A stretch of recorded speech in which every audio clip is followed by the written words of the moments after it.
दोस्तों आज की इस वीडियो में हम डिस्कस करने वाले हैं इंडो फार्म आईपीओ के बारे में।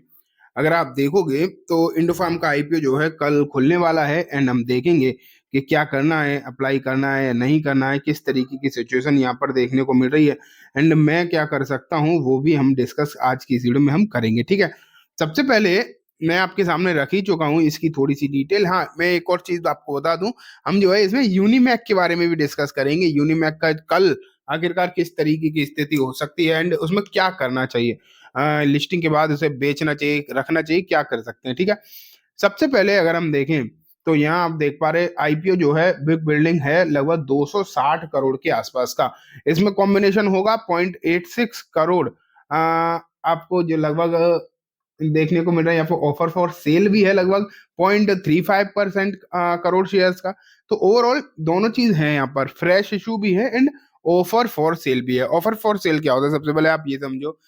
फ्रेश इशू होता है कि कंपनी पूरी तरीके से जो पैसा लेगी वो अपने बिजनेस एक्सपेंशन में लगाएगी, मतलब ऑपरेटिंग, मतलब बिजनेस में लेकर आएगी। लेकिन ऑफर फॉर सेल होता है कि जो कंपनी के पुराने इन्वेस्टर होते हैं उन्हें एग्जिट दिलवाया जा रहा है इस पैसे के थ्रू। हालांकि इसमें कुछ गलत बात भी नहीं है, लेकिन अगर ओएफएस ही हो पूरा, अगर ओएफएस हो तो दिक्कत हो जाती है। हाँ, अगर थोड़ा बहुत ओएफएस है और बाकी का फ्रेश है तो कोई दिक्कत वाली बात नहीं।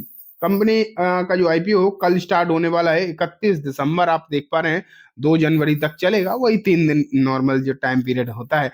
और बीएसई एनएसई सब दोनों ही एक्सचेंजेस पर ये लिस्ट होने वाला है एंड अभी बाकी की डिटेल हम डिस्कस करेंगे ही। लेकिन इसका जो प्राइस बैंड रखा गया है वो आप यहाँ से देखो, प्राइस बैंड है 204 से 215। ऑब्वियसली 215 पर ही इशू प्राइस इसका आने वाला है।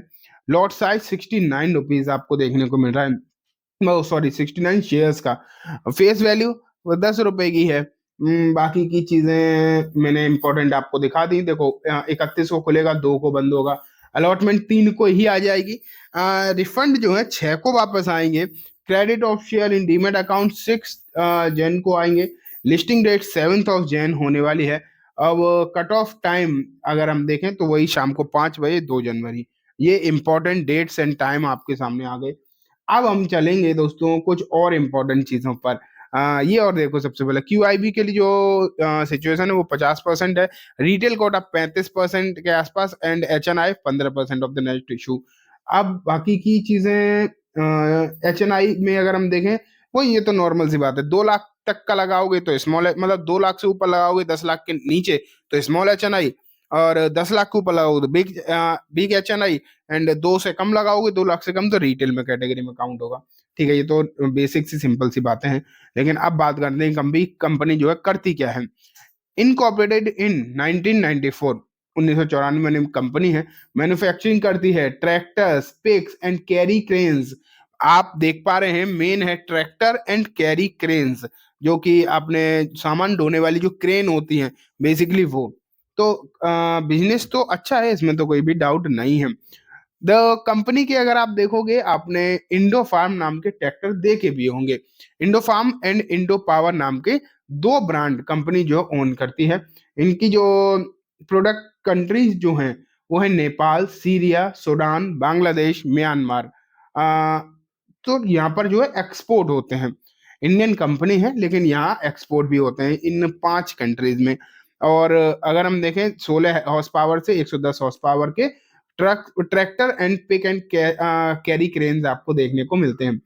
अब आगे बढ़ते हैं कंपनी के बेसिक फाइनेंशियल पर, एंड जो मेन चीज है वो यही है, इसलिए मैं थोड़ा सा जूम यहाँ पर कर देता हूँ अच्छे से आप यहाँ पर देख पाए। 2022 में इनके एसेट थे 619 करोड़। सॉरी, मैं देख लेता हूँ 1 करोड़ में ही है, हाँ अमाउंट करोड़ में ही है। ठीक है, 619 करोड़ से बढ़कर हुआ 622, फिर 647, फिर 644, ग्रोइंग है। हाँ 24, यहाँ पर अगर हम देखेंगे ये पूरा साल नहीं है इसलिए आपको कम दिखाई दे रहा, अदरवाइज ये भी बढ़ जाएगा। आगे बढ़े, बात आती है दोस्तों रेवेन्यू की। रेवेन्यू अगर हम देखें 352 से बढ़कर हुआ 371, थोड़ा सा बढ़ा, फिर 375, फिर थोड़ा सा बढ़ा, एंड लास्ट में अगर हम देखें तो आपको यहाँ पर देखने को मिल रहा है कितना, सिर्फ और सिर्फ 75।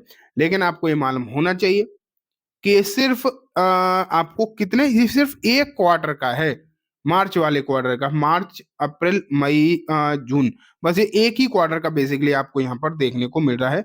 इसलिए एक क्वार्टर से थोड़ा सा ज्यादा मानो, इसलिए आपको ये पूरा दिखाई नहीं दे रहा।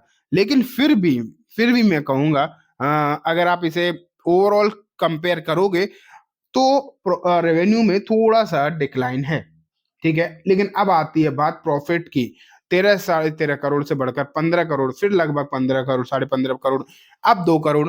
तो यहाँ भी अगर हम देखें तो प्रॉफिट फिगर जो है वो भले ही 2 करोड़ है, अगर ये हम जानते हैं कि ये पूरी साल का नहीं है, अगर इसे पूरी साल भी लेकर जाओगे, हाँ अगर किसी एक क्वार्टर में एक्सपेंशन नहीं बहुत ज्यादा नहीं बढ़ गया, अगर मानो किसी एक क्वार्टर में बहुत ज्यादा बढ़ गया तो अलग बात है। अगर हम इसे एवरेज के हिसाब से देखें तो वही प्रॉफिट आपको थोड़ा सा कम ही देखने को मिलेगी।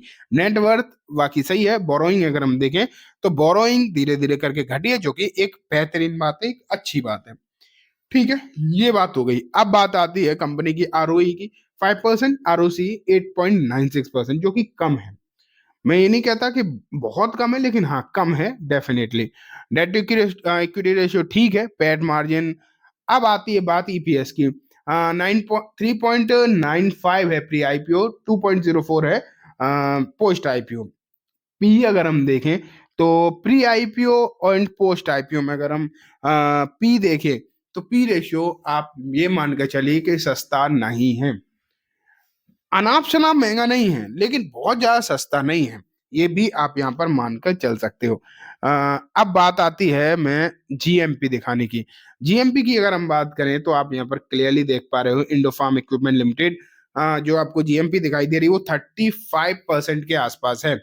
75 से 80 रुपए आप यहाँ पर देख रहे हैं, लगभग आप ये मान के चल सकते हैं कि 35% के आसपास की जीएमपी आपको यहाँ पर देखने को मिल रही है, जो कि एक जेन्युइन जीएमपी आप इस वैल्यूएशन पर कह सकते हो। बहुत ज्यादा नहीं हो सकती, क्योंकि इसकी जो वैल्यूएशन है वो भी थोड़ी सी महंगी है। तो जितनी जीएमपी है वो सफिशियंट है, और जब कल आईपीओ खुलेगा तो भी चांसेस होंगे कि यहाँ से थोड़े से जीएमपी बढ़ जाए। 50% तक जाने की संभावना है, लेकिन एग्जैक्ट जाएगी या नहीं वो तो हमें मालूम पड़ेगा। अब बात आती है लगाना है नहीं। अभी तक तो उम्मीदें हैं लगाना चाहिए, लेकिन मैं किस तरीके से लगाऊंगा, किस कैटेगरी में लगाऊंगा, ये तो मैं आपको बेसिकली आखिरी दिन ही बता पाऊंगा कि मैं किस कैटेगरी में लगा रहा हूँ, कितना लगा रहा हूँ, कितने लॉट लगा रहा हूँ, ये मैं सब आपको आखिरी दिन बताऊंगा। तो ये सब जानना है तो बेसिकली आप एक काम करो, चैनल को जरूर सब्सक्राइब कर लो, क्योंकि अगर आप चैनल को सब्सक्राइब करके रखोगे तो बेसिकली आपको सब चीजें जो हैं क्लियर कट मालूम पड़ जाएंगी सही समय पर, ठीक है। अब हम चलते हैं आगे की तरफ। इंडो फार्म के बारे में हमने कंप्लीट डिस्कशन कर लिया। लास्ट में चलते हैं यूनिमैक की तरफ। यूनिमैक का अगर हम देखेंगे जीएमपी बहुत शानदार है, लगभग 90% हो रहा है। कल जब ओपन होगा, लिस्टिंग होगी, तो हो सकता है लगभग 100% के आसपास ही लिस्टिंग हो, लगभग डबल ही हो जाए, इस बात की उम्मीद है। लेकिन अब बात आती है कि इसमें क्या करना चाहिए, लिस्टिंग पर बेच दें या रख कर बैठें, ये एक इम्पोर्टेंट सवाल है। तो मैं अगर आपको बताऊं दोस्तों, ये अगर आप इसकी पी रेशियो को देखोगे, पोस्ट आईपीओ तो 51 है, जो कि महंगा है, लेकिन इतना अनाप शनाप महंगा भी नहीं है। अगर डबल प्रॉफिट हो रही है तो मैं ये तो नहीं कह सकता कि आप बिल्कुल प्रॉफिट मत बुक करो, लेकिन मैं इतना कह सकता हूँ कि आधा आधा कर लो, पूरा मत बेचना, आधा बेच लेना, आधा रख लेना, ठीक है। तो ये बात हो गई दोस्तों दोनों ही आईपीओ के बारे में। उम्मीद है आपको सब कुछ अच्छे से समझ भी आ गया होगा। अब मैं इस वीडियो को यहीं खत्म करूंगा। जाने से पहले बस एक बार बोलना चाहूंगा, वीडियो अच्छी लगी हो तो इसे लाइक करना, चैनल को भी जरूर सब्सक्राइब करना, जाते थे बेल आइकन दबाना, जिससे कि जब भी मैं कोई नई वीडियो डालूं आपके पास नोटिफिकेशन सबसे पहले आ जाए। एंड हमारा जो टेलीग्राम चैनल है वेल्थ तक आईपीओ, उसे जरूर आप ज्वाइन कर लें, कंप्लीटली फ्री है। एंड आईपीओ से रिलेटेड सभी इंपॉर्टेंट बातें हम वहां पर डिस्कस करते हैं। Thank you.